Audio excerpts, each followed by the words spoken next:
Hello, my name is Kai, and I am a bit of a rambler. I like to travel, learn, and tell stories.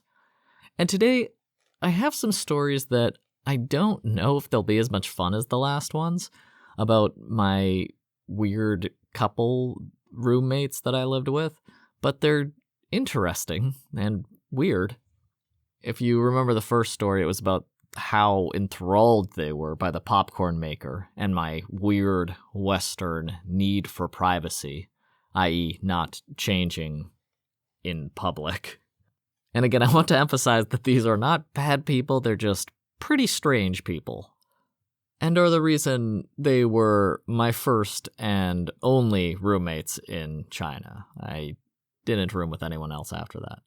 Now, I already knew I was getting into something when I moved in with Chinese people because they live 6 people in a 1-bedroom apartment. Not weird. Just like 6 people will just live together in a 1-bedroom apartment. When I was looking for an apartment, the real estate agent showed me a place, a bed. It was like, there's a room here for a roommate. And he showed me a bed in the kitchen, like a mattress on the kitchen floor, and said, "That's your space." And one of the guys just walked through the kitchen, started making something in there, and that mattress on the kitchen floor would have been my space. And I said, "Oh, no, thank you." But I knew I was going to have to make some adjustments, and I wasn't going to understand a lot of the parts of me living with Chinese roommates.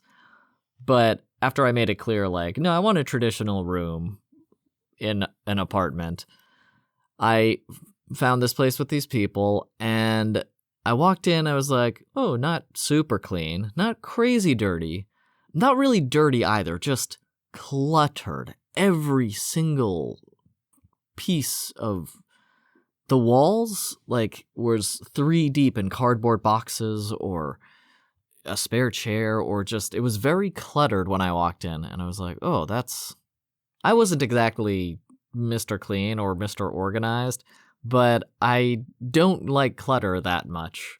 If you have clutter, you have bugs. They live in the spaces in between. It's warmer in there, they can build nests, and that's where dirt collects. If you have a cardboard box leaning against the wall, all the dust, you're going to have a little dust town under there. But I was like, whatever. If a clutter is the worst I have to deal with, it's nothing to really worry about. And then I went in the kitchen. I decided to take the place, and I went in the kitchen the first time. And when I looked at it, it had been messy. And then the day I moved in, I was like, oh, that was them trying to be clean when they were showing the apartment. Because when I walked in the second day, there were broken eggs dripping yolk from the eggshells all over the counter. There were roaches in there in the afternoon, broad daylight when I walked in. The implements they used to cook were just laid all over, like spoons and whatever, tongs. And a big wok with oil inside it was just sitting on the stove with a bunch of oil left inside. And one of them saw me and was like, oh, you can cook. You can use anything you want to in here. Yeah, just cook whenever you want to. Do you eat rice? Do you eat spicy food? Do you eat beef? Do you eat hamburgers? And after their questions, I was like, okay, thank you. And I decided to go in there and cook maybe a few days later, because the first week or something, I was just walking around the neighborhood, because it was a new neighborhood for me also, very close to my school, like a 10-minute walk maybe. And I was trying all the local foods. There was ro bing and jianbing, just a bunch of normal Chinese foods around. But I did finally decide to cook in the kitchen, even though there were roaches, and I was not excited about that. But I grew up in a tropical climate. I understood that you're just going to have them sometimes, especially if you're living in a cluttered, not super clean apartment. And if you don't clean up your kitchen, you'll have infinite roaches forever. Which is coming up in another story. These guys had infinite roaches forever. This one, though, was about the cooking oil in the wok I mentioned. So I was going to cook some stir fry, I think was the first thing. And I don't think I was using my hot pot based trick at this point. I just cooked up stir fry vegetables and meat with some oyster sauce and soy sauce and salt and whatever and mix that up. But they had one wok. That was the only thing they had to cook with. And they hadn't cleaned it in a very long time. There was food residue all over the wok, like dried egg scraps or burnt vegetable scraps from whenever they originally cooked that vegetable, and a shallow puddle of oil in the wok. So I decided to be a good roommate and start off on the right foot, and I thoroughly cleaned that wok. And I got rid of all the residue and used a bunch of soap with the oil. Just had that wok shining sparkly clean before I actually used it. And then after I used it, I cleaned it all up so it was sparkly clean again, dried it off, put it on the stovetop, and went back into my room. And I was eating my food, and after 5 minutes, I was still in the middle of eating it, I heard the door open, and whenever I did anything in that apartment, one of them would come outside, casually, nonchalantly, not for any reason, but would usually just see what I was doing, try and see what was going on. And I heard them go into the kitchen, and I heard like a squawk of surprise, so I knew it was the girl. And I heard her muttering something to herself. And then she went back into her room, and then I heard the guy come out into the kitchen, and he squawked, and so I knew it was the guy in the kitchen. And then he went back into the room, and I heard them talking, like, loudly, but my Mandarin wasn't the best, and I wasn't sure what they were saying. And then he knocked on my door a couple minutes later while I was almost done with my food. And I was like, hey, Kai, did you cook? Yep, thanks, I used the wok. Wok? What, wok? And after like a 5-minute discussion about how walking is different than the wok, and he said, huh, which is how he responded to everything I did. He said, did you clean out the wok? And he said that like he would say, like, did you pee on the bathroom floor? Like, oh, did you clean it out? And I was like, yeah, I mean, it's pretty clean. It was a little messy, like, before I used it, but I definitely cleaned it very well after I used it. And he was like, okay. Okay, so the thing is, I can't remember what fake names I gave them last time, so I'm going to give them Deborah and David this time. So David continued, oh, so the thing is, Deborah doesn't want to clean the wok, the wok, walk, just like walking, walk. She doesn't want to clean it. And I was like, oh, that's fine, I'll clean it. I'll clean it every time I use it. There's no problem there. He was like, oh, no. Like, you know the oil inside? Did you throw that oil away? And I was like, yeah, I threw away the old oil. And he was like, oh, like I was stabbing him. And he was like, oh, that's the cooking oil. And I was like, no, I know that, but you already cooked with it, right? There was just some leftover in the pot. He's like, no. Okay. So, and then Deborah yells something in Mandarin from the bedroom because she's listening to everything he's saying down the hall. And he yells something back and then goes, so Kai, so in the wok, the oil, it's like cooking oil, but it gets more flavor every time you cook with it. And he kept talking, but when he said that, I was like, what? And then I was just like, well, where the heck is this going? And David continued. So that oil, we've been using it for a long time. The longer it's in the pot, the more flavor it has. If you cook egg, you get egg oil. If you cook meat, you get meat oil. You get all different oils all together, and that's just what Chinese people like to do. This is not true, by the way. I'm going to jump in here. That's incorrect because I've lived with many Chinese people and they all clean their dishes. I mean, I've had Chinese girlfriends live with me. I've lived and stayed in friends' homes across China many times. Chinese people on the whole washed their dishes like anybody else. They used cooking utensils and pans to cook something, and then they washed them after cooking. Deborah and David were unique here by holding on to their prized cooking oil. These guys did not clean their dishes, Deborah and David. And David was like, so if you could, not, when you cook, leave the oil inside, and then we can use it, and you can use it next time, and, we can just, do that. And I can't remember, I think I just said yes at the time, but even when I was saying it, I was like, I'm going to buy my own pan, and I will have a pan. And I think I did just end up buying a frying pan and using that for everything. But that was a very bizarre thing, and I had heard that in some Chinese households, the longer you cook with this oil, the better it'll be. And there is a whole industry, or there was, in Beijing about moving used cooking oil from one restaurant to the other and reselling it to a new restaurant, and basically just moving old cooking oil around to different restaurants. So I knew it wasn't a wholesale fabrication that he was telling me, we want to save the old cooking oil, but ew, I couldn't do that. I did not want to do that. It was just old oil that was sitting out that cockroaches were sipping on every moment of the day. They weren't actively cooking in the kitchen. And that was, like I said, not a clean environment in the first place. Even if there hadn't been roaches, there were still just vegetable clippings, meat, fat trimmings all over the counter. The egg yolks were constant, just dripping everywhere, on the floor, on the couch, everywhere. It was crazy how dirty their kitchen always was. But that was the oil incident where I learned some people really do. I think they said it was months old at that point, and I had thrown away basically what they saw as a form of cultivation. And I had gotten rid of their cultivated cooking oil, which is not something I recommend. You know what? I haven't tried it. I haven't really tried it, but also I haven't left out dirty dishes because I hate cockroaches.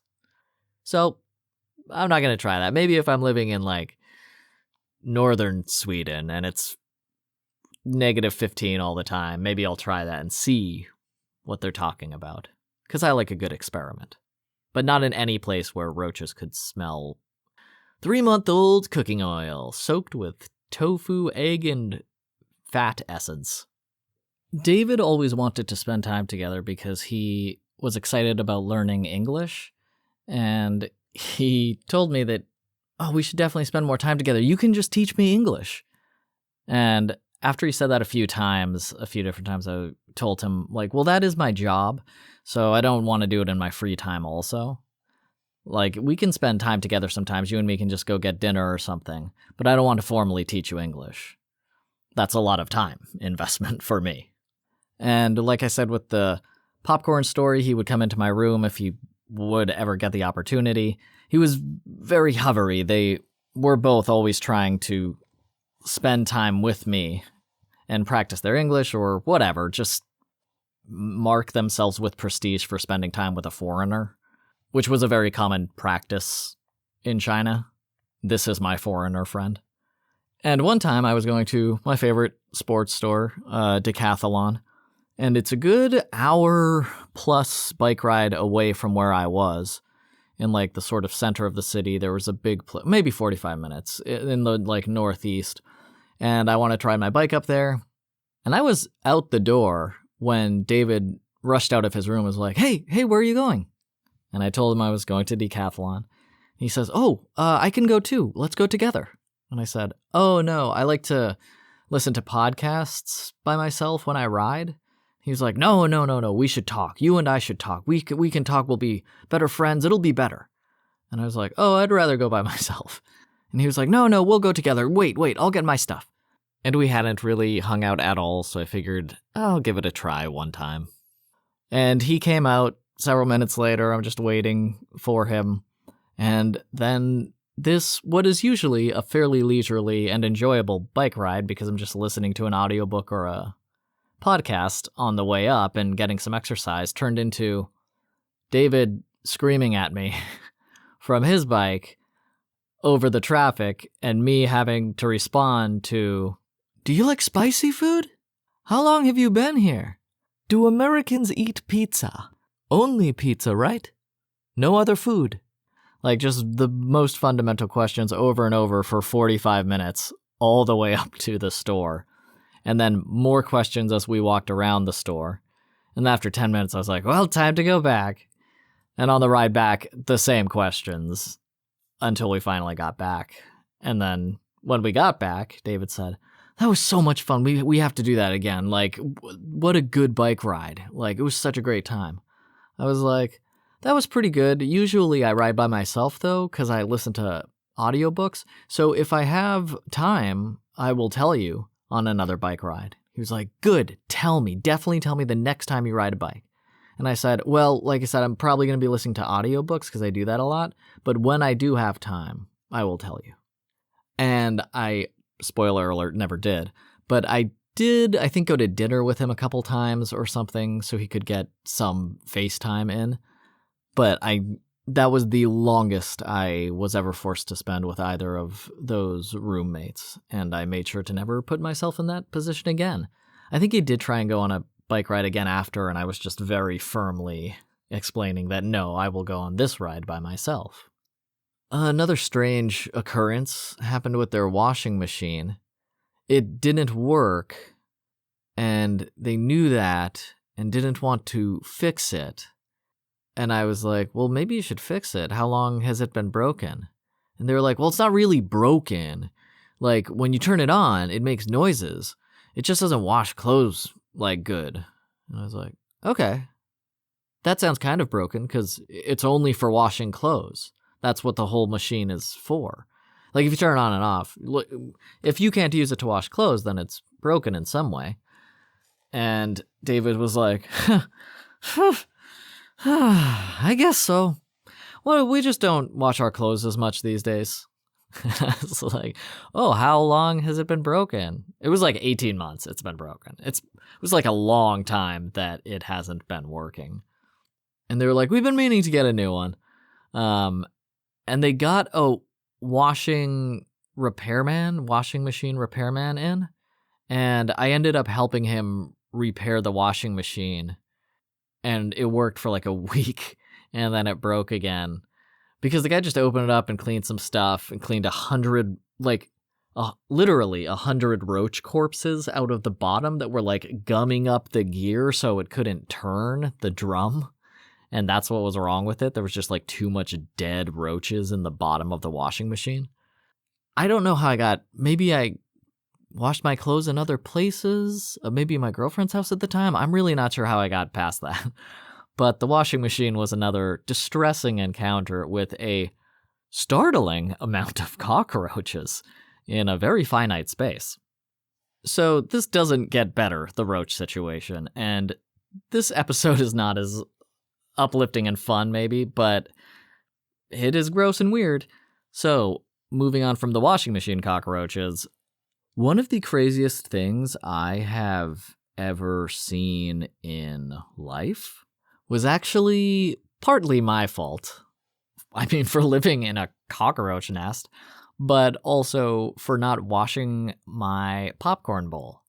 So I was making popcorn all the time. I thought it was really fun that they liked salty popcorn, like salty buttery popcorn. And every time I made popcorn, David and Deborah would come out and ask for some, or they wouldn't even ask for some. They would come out and stare. If I left my door open, they would just come in and stare at the machine while it popped popcorn until I gave them some. And then they'd say something like, oh no, I don't like salty popcorn. I only like sweet popcorn, while they're eating it. And they're like, oh, this is very good. I don't like this, but thank you. This is very good. Thank you. And then they'd go back in their room and like eat popcorn together. I think I offered to buy them a machine at one point because they seemed to enjoy the popcorn so much, even though they told me they didn't like it every time they ate it. And they ate it dozens of times because I made it dozens of times, and every time they could, they were hovering until I gave them some. But they said no, and they just, wanted to scavenge the bits I offered them. I gave them huge bowls of it because it's popcorn, and I had a machine. Okay, but I got lazy cleaning the bowl, which maybe that's easy to do because they didn't clean any dishes. And I was like, well, whatever. It's just a little bit of butter and salt in a bowl. Who cares? And I left the bowl without cleaning it once in the kitchen and then went to bed, and I woke up to screaming. And my girlfriend at the time was in my room, and we both sat up because there was screaming coming from the kitchen. And I went out, and my girlfriend followed, and no one was being murdered. She was screaming at what I assumed were roaches, but I was like, you live in roaches. Like, I don't think you should be that alarmed by them. And then she and David moved out of the way so that I could see, and me and my girlfriend leaned in, and it was one of the craziest things I have ever seen. I don't know if you've seen Snowpiercer, but in my popcorn bowl, which, I don't know, is like 2 gallons? I don't know, a decent-sized bowl, pretty big, aluminum bowl, sheer sides, there were at least hundreds, and probably more, cockroaches racing around in death circles, like moving the absolute fastest they could, running over and under each other, just crawling around. You could not see the aluminum, and this was a full plate aluminum bowl. You couldn't see the aluminum on the inside of the bowl. There was none on the outside. There were no cockroaches on the outside, but you couldn't see any part of the inside of the bowl due to the sheer volume of cockroaches running around in mad death circles, constantly climbing over each other in layers and rows from the bottom to the top of the room. From every single inch of the inside of the bowl was completely taken up by circles, by rings of cockroaches running over and under each other. And I was so confused. I had no idea I didn't know there were that many cockroaches in their building, like, let alone in their kitchen. And I had left the popcorn bowl there overnight before and then gone in and washed it the next time I used it. But here I was confronted with 1,000 cockroaches in the size of a catcher's mitt. It was crazy. It was truly crazy. I still have it, like, in my mind. And if you know the part in Snowpiercer I'm talking about, yeah, it looked like that. It basically looked a lot like that, but maybe more cockroaches. It was so crazy. And I didn't even know what to do. I was kind of in shock, and my girlfriend was definitely in shock. The 2 people I was living, my roommates, were even in shock. They were like, we've seen cockroaches, but we haven't seen this. And I didn't know what to do. I killed cockroaches with an electric fly swatter I had. That was my, like, preferred. I could see them and smack them. I didn't like spraying Raid around because the smell stayed forever. And the fly swatter worked pretty good. It killed them. They're very powerful. The electric fly swatters in China are not regulated like they are in the States, so they will electrocute anything.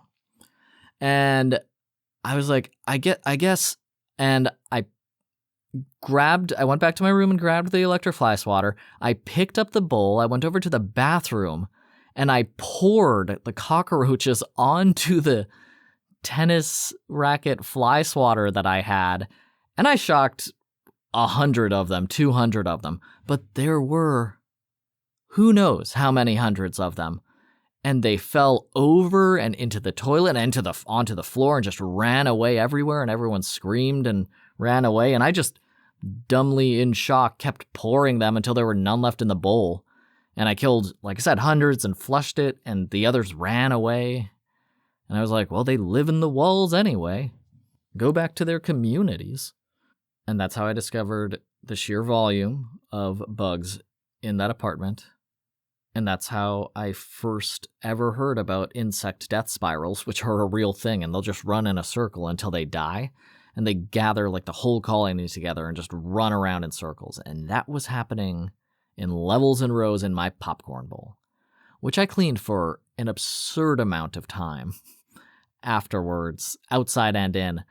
And afterwards I used it again because it was aluminum and it's clean after it's clean. And I used a lot of soap, like a portion of a bottle of soap. It was a lot. and then a ton of water washing it all off. Like boiling, scalding water.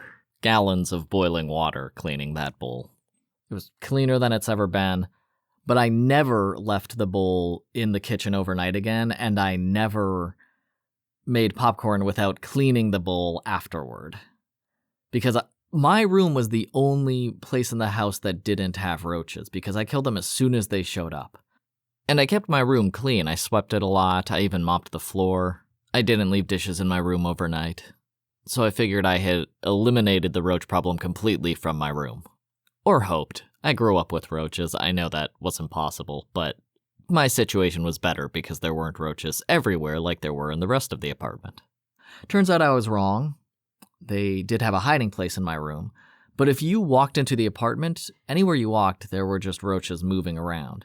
Except for in my room. My room looked pretty clean. The thing is, I had hardwood furniture.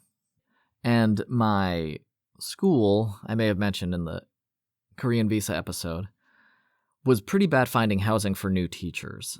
They would hire a new teacher, say that they were going to get them housing, assume housing would be found and taken care of, even if they hadn't asked anybody to find housing for the new teacher. And they would say, that's so-and-so's job. And then so-and-so wouldn't do it, but they would say they were doing it, and then the teacher would arrive, and they wouldn't have housing. So this happened once, and this story is very distressing. I found out that Lara, let's call her, was arriving in 2 days, and none of the 3 people who said they were going to find her housing had found her any housing. Now, this is China. There is housing everywhere.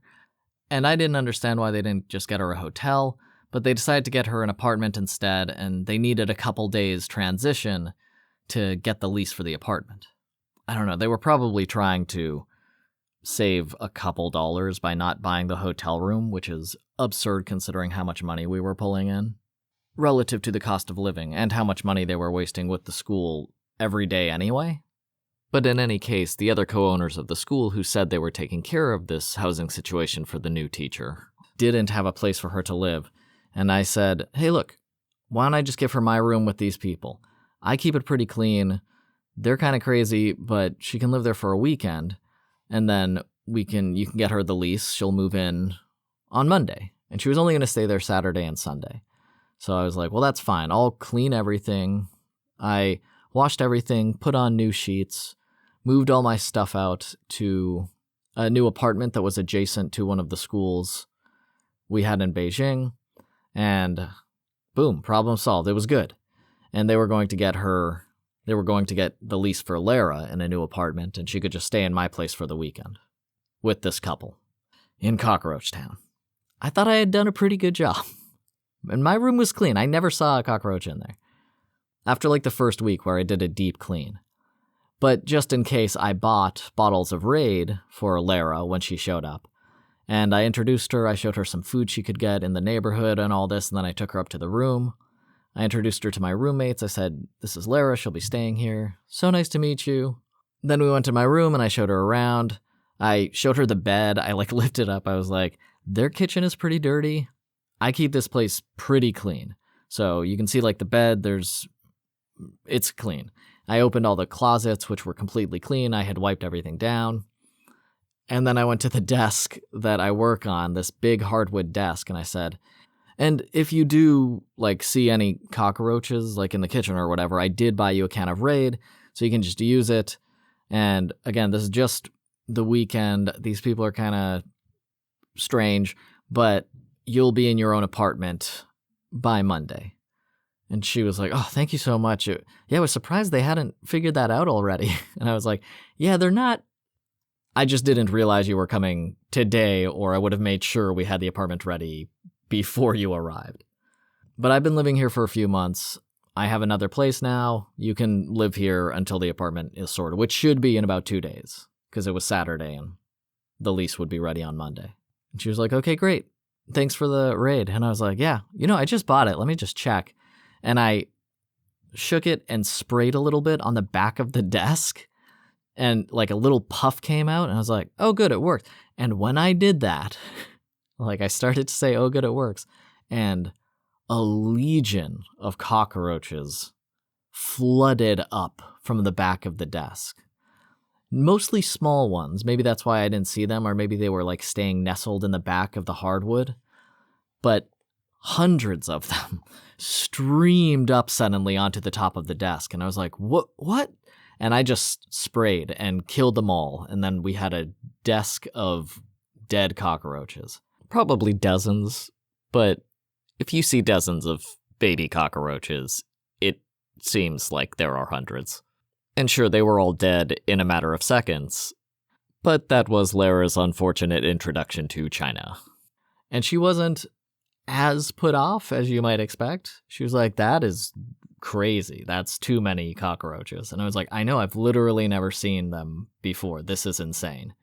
I had no idea they were there. Do you mind waiting at the door? And I had her wait there while I sprayed down every other piece of furniture. I had 2 large closets, the bed frame. I sprayed everything else, and there were no bugs anywhere there. But there were hundreds left over on that hardwood, big fancy desk that I used every day, and I had no idea. But there certainly weren't any left now. And Lara came back in and said, well, thank you for killing them all, and thank you for the room, I guess. That was really gross. And I was like, yeah, that's one of the grossest things I've ever seen. I did not mention the popcorn bowl. And I gave her the can, and I left. And as soon as I left, she closed the door, and I just heard spraying. So she was probably just fumigating the entire room. And I don't think there were any left. I cleaned up all the ones I killed on the desk first before she came back in. But that was such a horrific sight to just give a test spray of a bottle and see hundreds of these disgusting insects flood out from the back of the desk. And I had been using that desk for months.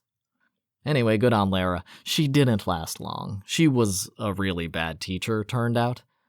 But maybe that's because her spirit was broken by the phantoms of 1,000 cockroaches. Perhaps she was haunted. Poor Lara.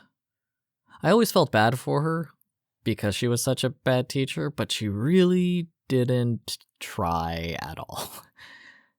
And she straight up told me that she wasn't going to try.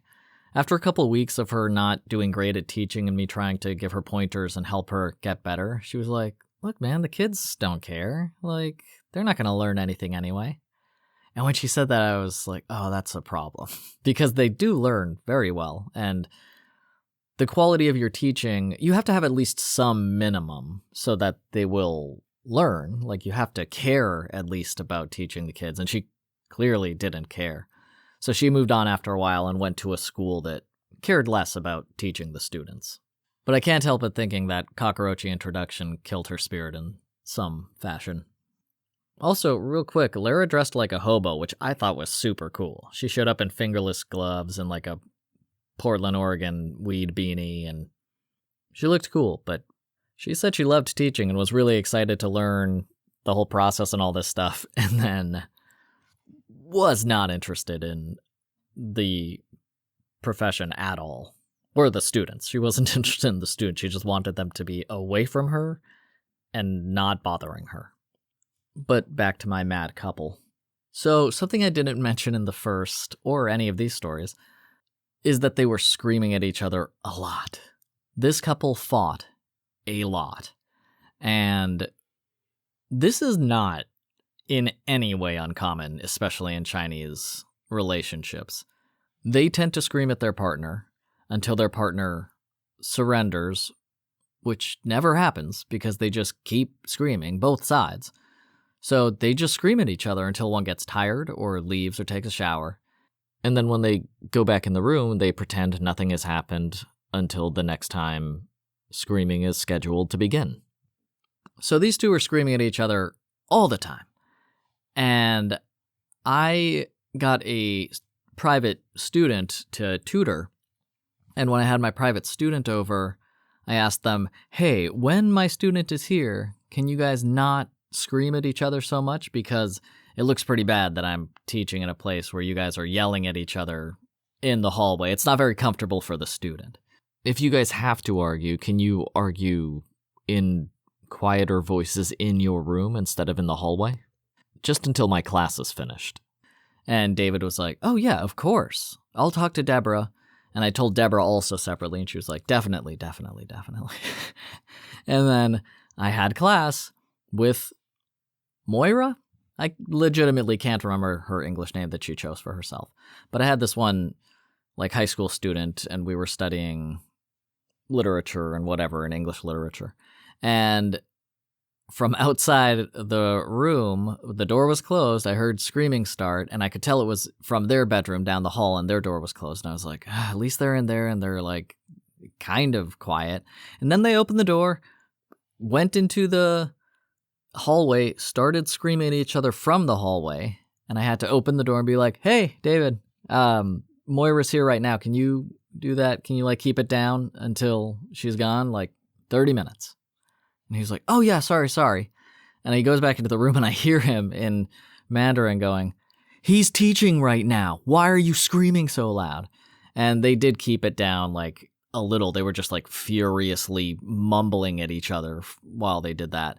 But then 10 minutes later, so there's still 20 minutes left in the lesson, Deborah went out of the room, slammed the door, go into the kitchen, starts cooking, starts burning something. The whole apartment fills up with smoke. David's screaming at her from in the bedroom. She's screaming back from the kitchen into the bedroom. And they're just yelling at each other. And this goes on for like 2 minutes. And I just couldn't believe this was happening. And I had to go out and be like, guys, I still have like 20 minutes left in this class, and you are screaming and burning food. Can you wait 20 minutes and then start doing this again? And they were like, oh, yeah, sorry. Definitely. And she just turned off the fire of the burning wok and just left that smoking in the kitchen. And I went back into the room, and I kept teaching with Moira, and we made it another like 10 minutes before they started screaming again. And I explained to Moira, just so you know, I am not living here anymore. This is the last time you and I will use this as an office for teaching. I'm going to have a new place next week. Our lessons will be in a new, or like a real classroom at my school. And that was the last time I tutored in my apartment. That was the last week I think I lived with those people, because that's just insane. There's no respect for boundaries, and I told them clearly they know a child is there learning, and they're screaming and burning things and just creating an awful environment. It'd be an awful environment for me. It was a terrible environment for me to be living in, but it's an especially awful environment for a student who's expecting to go to class and then showing up with insane people screaming at each other and burning things. I mean, I still took full pay, of course, for the day. But I told her, and when her mom showed up, I said, hey, look, just so you know, next week we're going to be in a new location. I'm going to text you the address, and we'll be there. I think, I couldn't remember, but now that I'm telling a story, I'm pretty sure that is the reason I finally moved out from those people. Like the cockroaches and the weird shower thing and changing in front of them and just like all the weird things they did. They were all weird, but they didn't really bother my professional demeanor. And then when that happened, when they acted up in front of the students that I was trying to provide a safe professional learning environment for, that was it. I realized I couldn't stay there anymore. It just wasn't at all worth the cultural experience, which was really what it was. And I had been talking about moving out of that place just because of all the weird stuff, but I found a different place the next week. I moved into that adjacent apartment near my school. And I just told them, I'm out of here, guys. I'm going to move next week. It was really good staying with you, but I have to be closer to my school. It's just too much trouble. And I was like, I'll be back to pick up some stuff from the room, but I'll see you guys later. And then I left and I didn't go back. But then I realized that I did have to pick up like my popcorn machine or something I had forgotten. I can't remember what it was, but there was one thing. And I went back and Deborah answered the door and she was like, Kai, because she hadn't seen me in a week. And she hugged me, like really hugged me. And I was like, that's weird. And she was like, David isn't home right now. Do you want to come in? And I was like, yeah, that's a weird way to say that. I just texted you I was going to come over and pick stuff up. She was like, oh, I know. It's so good to see you again. And she kept touching my arm. And I was like, uh-oh. And I went in and grabbed my, let's say, popcorn machine. Maybe that's what I left behind. And I was like, well, thanks, I gotta go. And she was like, oh, but aren't you gonna visit me again? Don't you want to come by sometimes? I really like seeing you. And I was like, oh, yeah, no, I'll probably stop by. I mean, I'm here in the neighborhood, it's still near my school, so I'm sure I'll stop by, visit you guys again. And she was like, well, you don't have to come when David's here. You can just come when I'm here. We can just spend time together. And I was like, that sounds nice. But I have to go right now. I do have school pretty soon. And I'm like physically backing away one step at a time while smiling and nodding. And she's matching each step I take backward with one step forward. And she's still talking. Oh, I think it would be so much fun if, you and I spend time together. I thought that, David always got in the way and you and I should spend more time together. And I'm like, you're right, we should. And now I'm stepping down one step at a time, slowly backing away from her. And she's following me down the steps. And we're on, the 4th floor. And we're just going down stairwell by stairwell. And I keep giving her assurances that I will return to see her specifically.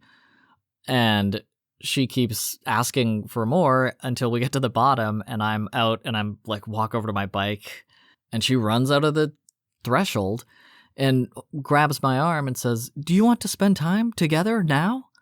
It's only you and me right now. And I was like, oh, thank you. I really can't right now. I have class in 10 minutes. I'll text you soon though, and talk to you soon. She's like, you have to text me. And I was like, I definitely will. And then I never, ever texted them or went to that neighborhood again. And that was the end of my interactions with David and Deborah. Flattering and somewhat terrifying. So those are my adventures in living with David and Deborah. Glad I did it. Glad I did it for a short amount of months and never did it again. But I got some funny stories out of it and some funny nightmares out of it. Glad I got to share the stories, though. Thank you so much for listening, and I will talk to you on the next one.